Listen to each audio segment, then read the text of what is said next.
bakunzi ba televiziyo Heritage, bakunzi b'ikiganiro umusonyi n'umwanditsi, kaze uyu munsi tufise ikiganiro kuri sujet iri important ku kintu c'inkoramutima kijanye n'ivy'igitsina, kijanye no guhuza ibitsina. Igitabo citwa Eros Defiled. Eros ni ijambo ry'ikigiriki risobanurwa l'amour physique, ibijanye n'igitsina. Rero umwanditsi ni John White. Nza kumara iminota mike niko ndabaganiriza ku gitabo ciwe yanditse, ingene iyo ngabire nziza y'umunezero uturuka mu guhuza ibitsina ingene wononywe n'icaha, hanyuma turaba ingene Imana itanga inyishu muri Kristo Yesu ku muntu wese aboshwe n'ivyaha vy'ubusambanyi. Je ndashikiza ikiganiro ni Pasteur Nikiza Jean Apôtre mu mwanya c'utubana muri kino gitabo ca John White, Dr. John White, Eros Defiled, the Christian and Sexual Sin, le chrétien et le péché sexuel. Nashaka ndabaganiriza gatonye kuri John White yanditse kino gitabo ca Eros Defiled.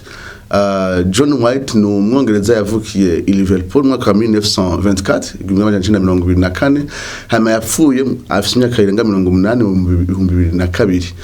Asanzwe yakuriye mu gisagara ca Manchester, aho yahavuye aniga amashuri ajanye n'ubuganga. Aheje amashuri y'ubuganga yarabaye mu missionnaire cyane mu bihugu by'abakomuniste bitarashikamwo ijambo ry'Imana, aho yagerageza kwinjiza amabibiriya mu kinyegero kugira ngo ivyo bihugu bibayeho mu nkore y'abakomuniste bishobore guhabwa ijambo ry'Imana.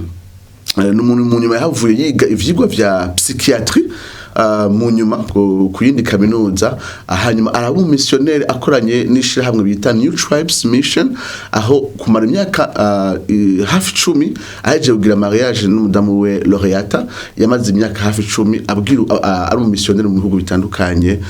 bitarashikwa n'ijambo ry'Imana. Yarabaye umusecrétaire général w'ishirahamwe IFES, ishirahamwe ry'abanyeshure rijanye no kwiga ijambo ry'Imana muri Amerika Latine. Yarabaye umurongozi w'iryo shirahamwe muri Amerika yose Latine. Yarabaye rero umwanditsi, yandika ibitabo vyinshi birenga 25. Yari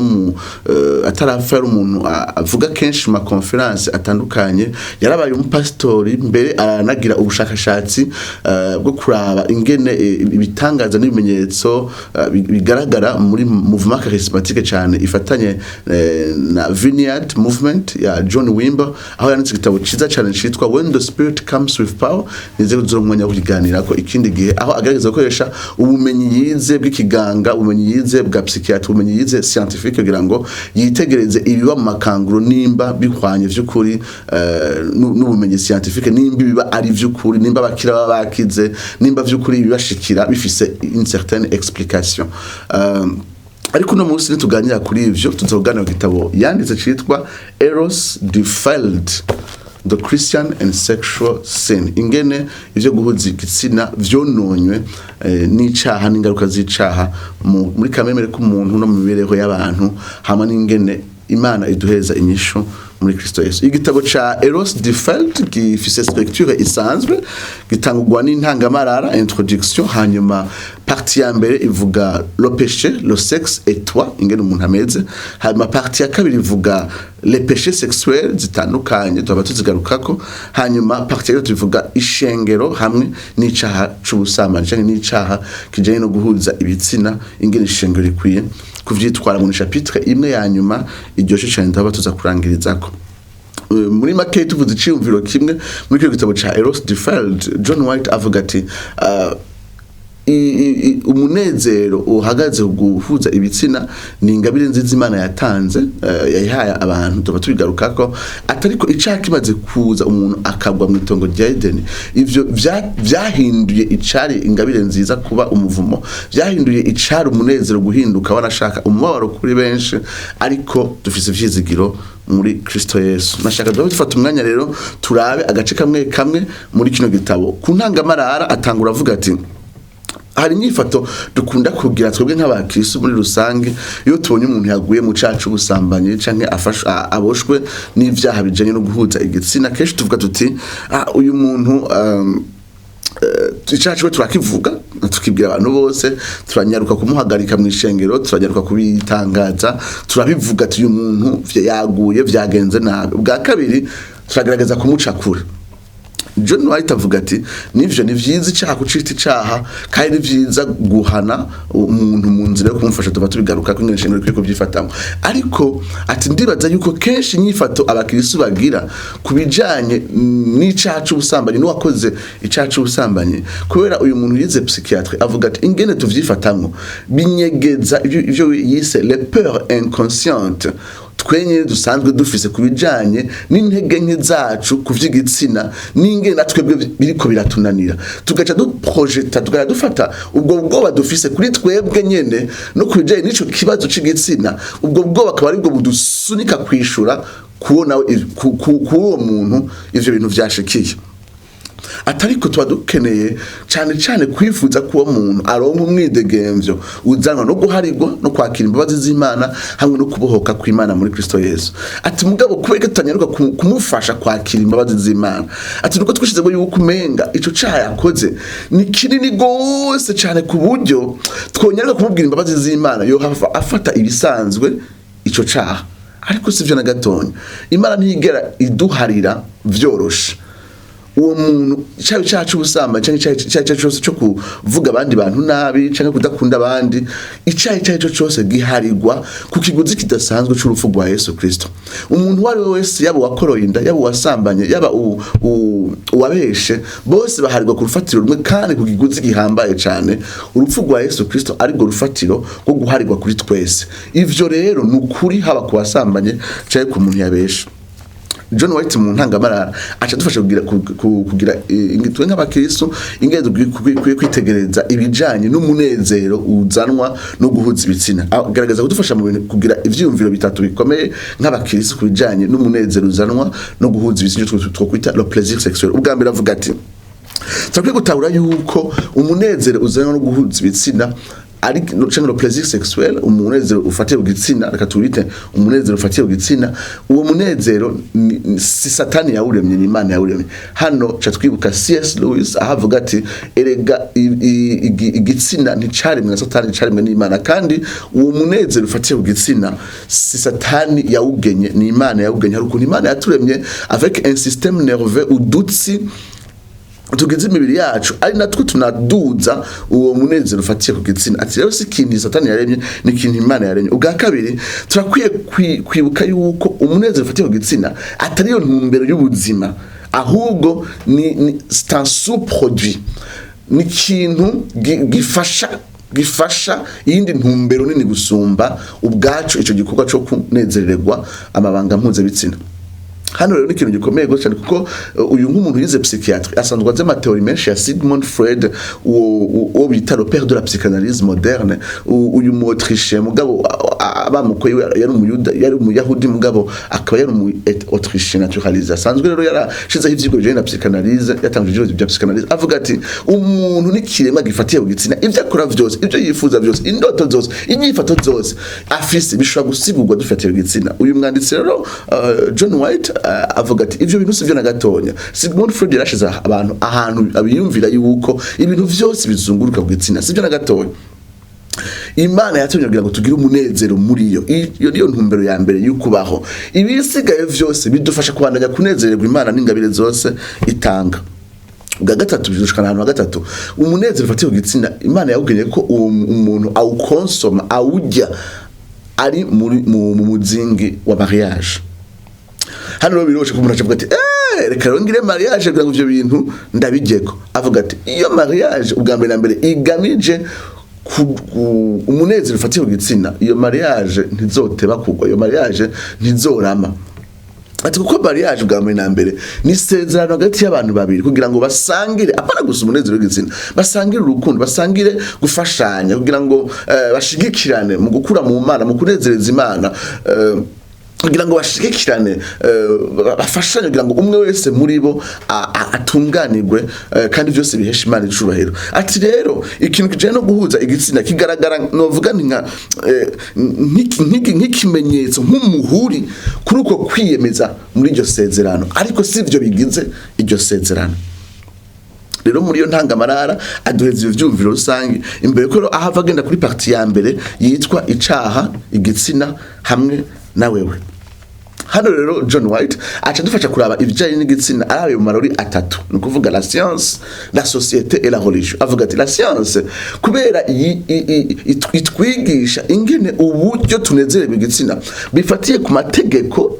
biologique, ku maloi biologique agenga umubiri. Hari igihe bisho biduhereza umwidegenzo kuvuga ati erega nukunye Imana yaturemye reka tubiryoherererwe, ivyo bigatanga umwidegenzo munini. Ariko societe gace tubwira ati ivyo bintu usubiza yukuye, hanyuma religion igaca ivuga ati ivyo bintu ntibikabeho. Ugasanga rero umuntu ari déchiré hamwe umenga yoserura uko yaremwe kose, kuko science mufasha kubona ingene umubiri wiwe n'amateko agenga umubiri wiwe bikora, akavuga ati reka ndabibe nk'uko nyene. Atariko ntuze societe nayo na religion bigace bidushingira umurongo mu buryo bwa mbere bukaze. Atariko ivyo ntivyama biriko birafasha misi yose, kuko hari igihe bitera frustration gusumba. Muri chapitre yiwe ya kabiri igize iyo partie ya mbere twita le péché, le sexe et toi, avuga ati ingene twifuza ingene imibiri yacu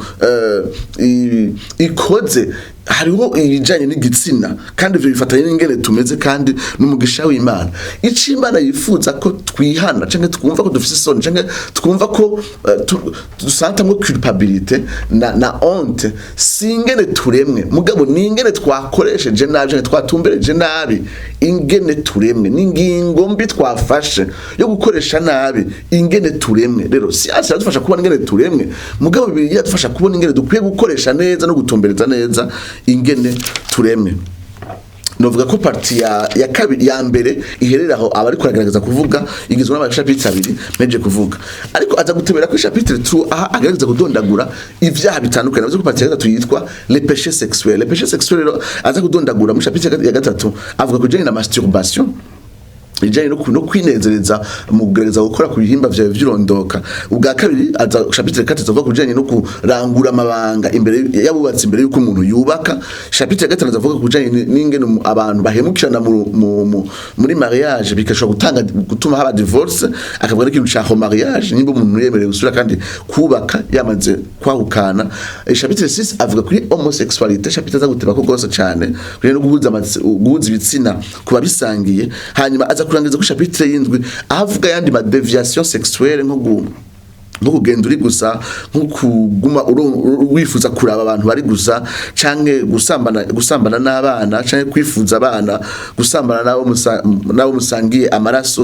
inceste, canke gusambana n'uwapfuye, necrophilie, sadisme, kunezererwa igitsina ari uko uwo muntu uriko murabikorana wamubabaje, wamugiriye nabi, le sadisme n'ibindi vyose. Turazana kugaruka kuri kimwe ku kindi ingene abivuga ku masturbation. Aratangura akayivuga ko akavuga ati mbega masturbation ni iki? Masturbation ni cagihe umuntu agerageza kumanipira gukora ku bihimba vy'irondoka kugira ngo yihereze astimule le plaisir, kugira ngo akangure muri we umunezero ufatiye ku gitsina. Acaribaza ikibazo gikomeye nimba by'ukuri Bibiliya hari ico itubwira kuri masturbation. Avuga ati mu by'ukuri nta murongo muri Bibiliya tubona uvuga ngo ntugakore masturbation, kuko aho umuntu yabarengeje urugero. Umurongo umwe mu mirongo ikunda gukoreshwa ariko mu buryo atari bwo ni itangiriro 3:8 kuva ku murongo wa 4 kuja ku murongo wa 10, aho umuntu yitwa Onani yajyamana n'umudamu bamuhaye, hanyuma hageze yuko arekura imbuto agaca zirekurira hasi, hakuze kurira muri uwo mudamu, mu nyuma Imana iramwica. Abantu bavuga bati kumbura ivyo yariko arakora Onani yari masturbation, kuvuga ko yagerageza kikora ko hanyuma hagutumbereza izo mbuto aho zagenewe agaca azisuka hasi. Ati bisa n'ivyo umuntu akora muri masturbation, arakora ku bihimba vy'irondoka, ariko kandi nta muntu n'umwe na hamwe izo mbuto ziba zigamije kuja atari hasi. Ariko ukuntu gusobanura nabo uyu murongo, kuko n'abakunda gukoresha mu atari bwo, nta na hamwe birivuga yuko icatumye Imana imwica ari kubera izo mbuto yazisutse hasi, ahubwo nuko yanse hari intumbero yo kudashaka gushitsa icagazwe c'Imana. Imana yifuza ko Abisirayeli baherengetera. Rero iyo umuntu apfuye umudamu wiwe yaca arongorwa na mwene wabo kugira ngo ashobore kuronka uruvyaro, naho yapfuye abandanya aronka uruvyaro kuri mwene wabo. ariko mwene wabo Onani yari yumva afise ukwikunda kudasanzwe ko abo bana bavuga ati ntibazonyitirirwa hanyuma agace kurira imbuto hasi cyo twokwita coitus interruptus benshi bazi aho uwo muntu hageze yuko ari kuri imbuto yahitamo kudusuka hanze hako ahereza uruvyaro mwene wabo dusanga hari ari umutima wo kwikunda no kudashitse cyagezwe c'Imana gusumba kwiyumvira ko uyu murongo wo muri nitangiro 38 kandi gusha ku 10 utubwira ibijanye na masturbation ariko tugaye kuri masturbation none ni icaha kubera iki nimba ari icaha ni icaha kubera iki masturbation nuko masturbation uburyo ikogwa bitandukanye n'Imana yageneye ibijanye n'igitsina igitsina mu by'ukuri cagenywe Imana yakigenye kugira ngo gihuze abantu kugira ngo abantu bubake ubucuti muri context ya mariage kugira ngo ivyo munezero ufate igitsina umuntu avyakirire mu muzingi w'urukundo n'imigenderanire niyo mpamvu kenshi ibirenze kunezererwa igitsina abasanzwe bubatse barabizi ibirenze kunezererwa igitsina umunezero wabubatse ufatiye igitsina usanga munsi yawo wimvye gose harimo icifuzo cyo gukunda no kurondera gukundwa cyo kumenya no kurondera kumenywa rero habarimo intimite y'abantu babiri ariko masturbation umuntu agerageza kwinezereza ari wenyene kandi sicimana yageneye ibijanye n'igitsina nibwira yuko satani arigiye adushira ahantu twumva umenga ntaco bintwaye nta muntu nagiriye nabi none hari ngorane hari umuntu nahemukiye hari ariko ikintu cyose igihe tubayeho ubuzima butandukanye n'uko Imana yagenye ibintu ico kintu kiba ari icaha birashikira tukabohwa n'icacu ca masturbation cyo kwinezeza canke cyo kwikinisha nkuko bamwe bakunda kuvyita ariko niko bari kwikinisha by'ukuri ko rugerageza kurondera umunezero mu buryo atari bwo mbega umuntu amaze kubohwa n'ivyo akwiye gukora iki aduheza ibintu bitanu Dr. White avuga ati ubwa mbere ni wizire ko Imana ishobora kukubohora Satana dushikana hantu tuvuga ati nivyo ukunda ko mpagarika masturbation nivyo ukunda nabigerageje kenshi nivyo ukunda ariko intambuko ya mbere ni kwizira ko Imana ishobora kutubohora ubwa kabiri ni gutahura yuko ico caha kibabaza Imana mugabo ataco conyene kibabaza Imana kugira ngo umuntu agume yitwarika gusa gukemura ikintu kimwe hari ibindi bintu bitameze neza mbega uhimbaza Imana gute mbega ukorera abandi gute mbega usoma ijambo ry'Imana gute mbega urarongora mwemuyera mu bundi buce bw'ubuzima bwawe keshi witwayitse ivyo bindi vyose usanga uronse n'inkomezi zo kunesha caka indi kimwe gusumba guma gusa uraba ico kintu kimwe Imana ntiyiteze gusa kunesha caka kimwe yifuza ko uburere bwose bw'ubuzima bwawe bwihimbara kandi bwitunganira ubwa gatatu shima Imana kubigumbagumba bifatiye n'igitsina Imana yakuremanye kuko ari ingabire nziza iyo bishitse ugakoresha nabyo bigumbagumba mu kwikinisha reka kwiyanka nkaho umenga uri kuranka uko Imana yakuremye rondera imbabazi z'Imana n'intambuko ya gatanu rondera imbabazi z'Imana kandi uhagarike gutakaza intege yuko bidakunda ko unagurwa kandi uhabwa inkomezi novuga nti ahanini ico ca masturbation nivyo bikeye tushaka kwivuga ko umwanya dufise mugabo avuga kujanye no guhuza ibitsina ku bantu bari muri fiançailles ku bantu bari ko barategura umubano aho twibutsa mu banyefeso 5:3 yuko dukwiye kwirinda ubuhumane bwose abanyefeso 5:1 wa gatatu ni keshi rero abantu bari muri fiancé kwategura kubakana bavuga bati ntaco bitwaye ingene tubayeho nikizimu uyu muntu tuzobana mbwa turabizi yuko hari gihe mutanabana ariko naho mwobana Imana yiteze yuko ivyo guhuza igitsina biba isezerano ryamaze gushingwa mu vy'ukuri kandi ryashingiwe intahe n'imiryango hamwe n'ishengero kenshi rero abantu bariko baragendana bitegurira kubana hari gihe barenga imbibe kuko ibintu bakora nko gukoranako nko kwambura impunzu gukorana ku mabere ku bihimba vy'irondo kandi ibindi nk'ivyo n'ibintu abantu bakora bariko baritegurira guhuza igitsina vy'ukuri muri mariage ku buryo kubikora muri fiançailles utiteze kucurangura amabanga yabubatse ni kwitgerageza kandi ni kwishira ahantu hagoye kuko ni ibintu umuntu abantu babiri bakora kugira ngo bibategurire kwinjira mwibanga nyezina ryo guhuza ibitsina rero nta kuntu umuntu yokora ibyo bintu twita ama préliminaire umuntu akayakora muri fiançailles kandi azi yuko izo préliminaire zihari kugira ngo zishikane umuntu kuguhuza igitsina nyezina.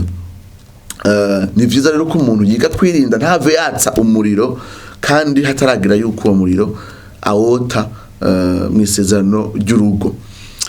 Kindi nuko atubwira ati mbega bishitse nka twarinda bishitse nkahuza igitsina n'umuntu mugabo ntiteguye ko tubana nka twarinda yiwe mbega ibi bituma nca mbana nawe. Hano rero Dr. White aravuga ku mirongo iri nko muri kuvayo 22:16-17 gusubira mu vyagezwe 22:28-29 ni vyagezwe umenga bitubwira ati iyo urinze uhuza igitsina n'umuntu ni muce mu bana, iyo urinze twarinda y'umuntu ni muce mu bana, kuko bitubwira yuko muri iyi mirongo yuko umwisirayeli kazi ariza atakaza ubusugi, uwo muntu yatumye atakaza ubusugi ategerezwa abohwa guca amutwara. Ibi birashobora gushikana ahantu umuntu yumvira yuko iryo jambo tushize mu ngiro 100% yuko umuntu wese muhuje igitsina mutegereza guca mu bana, ariko hari ikintu tuba dutakaje hano. Kubana ni ikintu umuntu akora kubera yabihisemwo, kubera yavyiyumviriye, atari kubera yasunitswe n'ibibaye. Atariko bino vyagezwe biharigira ngo bitwibutse yuko Imana yatanze ivyagezwe mu gihe Israel ari theocracy, aho Imana yari yiganje buno bwoko, hanyuma yari yitwara ikingera bakwiye gutunganya ibibazo bitandukanye muri societe, muri community yabo. Rero hano ivyagezwe Imana bitanga kugira ngo iprotege uwagiriwe nabi mu buryo bw'igitsina, kuko iyo umuntu arinze agirirwa ahuza igitsina n'undi muntu vyagira ikibazo cyane ugasanga ntazopfa aronse umugabo. Niyo mpamvu Amunoni yamaze konona mushikiwe agaca amwanga urunuka, ni ikintu kibi gose cyane kuvuga ati none sinzoronka n'undi mugabo. Wasanga rero uwo muntu ariko agirirwa nabi kuko uwo mugabo wewe ashaka kubandanya yironkera abandi bagore mu gihe muri izo societe bitakunda ko uwo muntu ashaka kuronka umugabo. Rero Imana itangiye vyageze kugira ngo iprotege, icyubiro gikomeye ni guproteja uwagiriwe nabi, wabaye abuse mu buryo sexuel. Ariko ni byiza ko tugumanje ciyumviro mbega uyu muntu nimba yatwaye inda iciza kuri we n'icaha nuko abana n'umuntu adakunda canke nuko yo kwibaruka akizigira Imana akazorindira uwundi Imana yamuteguriye. Rero hano ahari ni ciyumviro umwitwari kwacikuye kuba mbega ni giki cofasha uyu muntu. Sigiye cyose rero abari kubana n'uwo muntu kiretse watwaye inda avyitiyemo kandi abikunze. Cya gatatu acakora kubijanye n'ibishika mu rugo, ugasanga abantu ntibaba yabizigirwa umwe ku wundi. Ati bi rero turakwiye kuraba ico bivako, urugo rwose rukaraba ico bivako kugira ngo nimba by'ukuri ngene mubanye mwarugaye utudirisha twose twotuma habaho infidelité sexuelle mu rugo. Ati iyo infidelité rero ibaye biritubwira yuko no kwahukana bishobora gukurikira. Ati mugabo imbere ko twihutira kuvuga divorce, ni vyiza ko twiyumvira iruhara ko guharirana muri mariage n'igihe hoba habaye infidelité kubijanye n'igitsina, infidelité sexuelle. Imana irifuza kubwambere na mbere tutariyumvira kuri divorce kubera uwo twubakanye atatubereye umwizigwa kubijanye n'igitsina, twiyumvira kubijanye no guharirana no kuna reconciliation. Ivyo rero kiretse twamaze vyanse gose cyane niho dushobora kwiyumvira gutandukana n'uyu muntu, gusumba yuko ivyo bintu bibaye rimwe canke kabiri umuntu akaca avuga ati jewe ndahagaritse runo rugo ntishobora kubandanya. Hanyuma iyo divorce irinziba Dr. White avuga ati ntibikunda ko uwo muntu asubira kandi kubana n'undi muntu ngo agire mariage kiretse uwo abanye bwa mbere apfuye. Naho ivyo abivuga umenga arugurura akajya ngo yuko kumbure abandi bantu bashobora gutahura ukundi ibijanye no kurongorwa inyuma ya divorce. Avaragaruka kuri homosexualité, ikintu cya homosexualité aragiteba kubera ubwiwe John White adushingira ntahe ingene yabayeho akiri umwana akira gahungu gatonya, aho uwamukurikirana mu buryo bw'imwemu kandi akaba umurongozi ugwaruka yamwabijije sexuellement. Ibi byaciye bituma John White kuva akiri mutonya atangura kugira ivyifuzo bimurungika ko basangiye igitsina, kuko uyu muntu yari yamwabijije umurongozi yo mu buryo bw'imwemu no mu ishengero yari umugabo. arabaze imyaka myinshi agwana n'ibijanye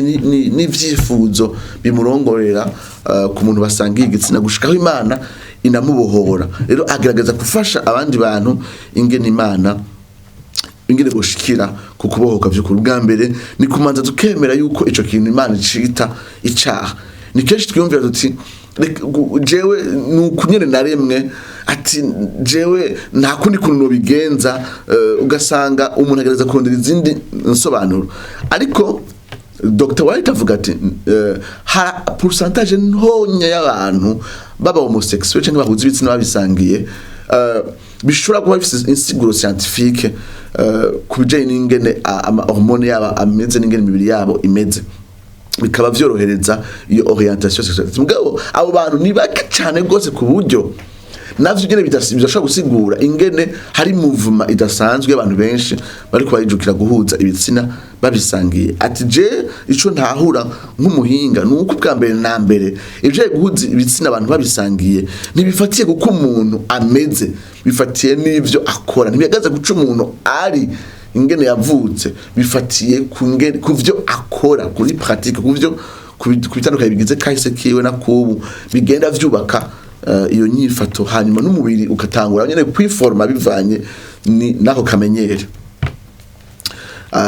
Agerageza kutubwira yuko ico caha Imana igikondana nkuko tubibona muri Itanguriro 19:1-11, Abalewi 18:22, Abalewi 20:13, Abacamanza 19:22 gushika 25, Abaroma igice ca mbere ku murongo wa 25, umurongo wa 26, ariko into ba mbere 6:9, Timoteyo wa mbere igice ca mbere umurongo w'9 gushika ku murongo w'10, avuga ati ibi vyose biragaragara ko Imana vy'ukuri ikondana icaha co guhuza ibitsina abantu babisangiye. Atariko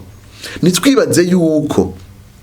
Imana ibi uburake bwayo buhagaze gusa kuri ico kintu cyo guhuza igitsina abantu babisangiye. Ati uburake bw'Imana butumbereye ibirenze ivyo. Ati Sodomu na Gomora Imana ntiyayirimbuye kubera icacu ubusambanyi bwa homosexuality nkuko je nigeze kuvyigisha mu minsi iheze kujanye na Sodomu na Gomora. Ati ahubwo bihagaze ku bwibone bwo kudefia l'ordre de Dieu, kujanye n'uwo mutima gushaka kwigenga umuntu ntiyubahirize urutonde Imana yagenye mu vyaremwe vyayo. Ati ivyo navyo nyifato harige tuyisanga no mu bindi bintu atari muri homosexuality gusa, agasanga dufise shavu ryinshi kuri ico kintu citwa guhuza igitsina abantu babisangiye. Igihe mu bundi burere bw'ubuzima bwacu natwe dusanzwe twigenga kandi tutubahiriza ingene Imana yagenye ko tubaho. Ati hako rero tuguma dutumiriza amaso tuvuga ati ikino cyaha gisumba ibiri, tuza kuraba nimba ako gatima ko kugarariza Imana no kutabaho nkuko yagenye twese tutagafise. Ibintu tuvuga kugira ngo dufate ibisanzwe ico cyaha no kugira ngo ivyaha vyose tubifate ko ari ibidasanzwe imbere y'Imana. Aha varangiriza iyo parti ya kabiri nkuko nabibabwiye, avuga yandi ma deviation atandukanye nko gusambana n'ibikoko n'uwapfuye no musangiye amaraso n'ibindi bitandukanye vyinshi. Icaha cononye umuntu ashobora gukora ibintu vyinshi cyane bidashobora kwiyumvirwa. Hari rero tugira ubwoba na comportement sexuel bigatuma uwo muntu menga twomunga kwera inyifato yo kujanye n'igitsina irarenza ubwenge bwacu. Atari ko ndukwiye guhunga umuntu, inyifato yacu kuri uwo muntu ikwiye kuba determiner n'ingene iyo comportement iri bizarre. Dukwiye kurongorwa n'urukundo n'imbabazi, ariko cyane cyane iyi migwi y'abano bantu ngo igafashwa n'abantu babishoboye, ivyo yita une aide professionnelle. Aza kurangiza kino gitabo rero kuri parti ya nyuma naje ngiye kurangiriza ko avuga ati mbega ishengero ikwiye kubyifata mu gute. Ati amashengero cyane amashengero ari reforme yaratsindagiye muri kahise kubijanye no gutsindagira ijambo ry'Imana, kuvuga ijambo ry'Imana ry'ukuri. Abantu nka Beza ba Alsted aho bavuga ati ikintu cyambere kiranga ishengero ry'ukuri ni kwigisha ijambo ry'Imana kurisobanura neza. Ati ko Calvin avuga ati ni vyiza yuko twiyumvire yuko nimba ishengero ryigishije ukuri mugabo yakwiye gushiraho ibijanye, yakwiye gutsindagira ibijanye n'amasakrema ivyo isangira gera nibatisimu, kuko ivyo navyo bifatanye n'ijambo. Atariko uwundi muce mu nyuma muri reforme aba Anabaptiste baza basindagira kino kintu ca gatatu kijanye no gutoza indero kubw'ubuzima bwejejwe, la discipline spirituelle. Ati ishengero rirakwiye kwitwarika ibijanye na discipline spirituelle. Atakurangiza iyo chapitre nimwe gusa yonyene igize partie 3 muri Matthieu 18:15-20 aho Yesu avuga ati iyo umuntu niyagucumurako ubwa mbere uzumushikire muganire niyanka urondere umwe canke babiri kugira ngo mushobore kubitunganya avuga ati niwagenda kumurondera agahindukira uzobunesheje wigaruriye mwene so ateko niyanka urondera babiri mu nyuma urondera ishengero n'ivyanka imbere y'ishengero uwo muntu amere kuri wewe nk'umutoza kore avuga ibintu kabingahe muri amajambo ya Yesu muri Matthieu 18:15-20 avuga ati bwa mbere intumbero ya discipline y'indero yo mu buryo bw'imwe ngire ishengero kuye kujera kino caha n'ibindi vya vyose no gukiza uwo muntu avyita opération de sauvetage rescue operation kenshi duhagarika umuntu ko dushaka gukiza apana umushaha wiwe dushaka gukiza reputation y'ishengero ariko avuga ati intumbero yo guhana nugira ngo dukize uwo muntu bwa kabiri avuga ati intumbero iyo tumenye ibintu ku muntu kuca yakoze cy'ubusama cyangwa cyose ni responsabilité la connaissance du péché et c'est la responsabilité toi dukwiye kuja kumubwira niuke yuko John White avuga ati aya majambo ya Matthieu 18 avuga ngo umuntu niyagucumurako mu manuscrit ya kera muri Bibiliya zanditswe n'intoki zitatanga gusobanurwa mu zindi ndimi manuscrit ya kera ya mbere iri jambo ngo niyagucumura ko suko ryanditse handitse ngo umuntu niyacumura rero ntiturondera umuntu ngo tumuganirize ko yaducumeyeho gusa ariko tumunye kwicaye cyo cyose iba ari responsabilité ko tumusengera kandi tumuba hafi kandi tumuganiriza tutacishije ku ruhande ariko kandi mu rukundo ubwanyuma avuga ati izi ntambuko umuntu acako zerekana ko witwaritse cyane uwo muntu umwitayeho nizere yuko kino gitabo cha Eros Defeld cahezagiye cha Dr. John White asanzwe mu psychiatre yabaye umussionnaire n'umupastor imyaka itari mike akarongora n'ishirango rya IFES muri America Latine nizere ko amajambo yafashije benshi bari kwatwumviriza tuzosubira ubutaho tuzoganira ku bindi bitabo je n'abashikiza iganiro yari pasteur Nikiza Jean Apôtre ciao